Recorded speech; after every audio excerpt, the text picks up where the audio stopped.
Dr. Enoch Ogwom kutoka South Nyanza Region. Mimi ndiye NFC, yani mweka hazina katika dhehebu letu la Worldwide Gospel Church of Kenya. Na dhumuni la kusungumuza na nyinyi ni kwamba tuko na mkutano wa ajabu ambayo Mungu amekusudia kuleta baraka na mambo makubwa sana katika maisha yako. Kwa hivyo ninachukua nafasi hii ya kipekee kukaribisha kila mmoja wenu mahali popote ulipo, kwa sababu kuna baraka zitakazomwagika katika kikao.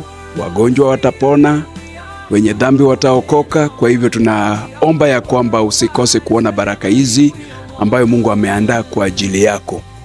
Mkutano utafanyika tarehe 12 hadi 15 kule Nakuru Boys High School.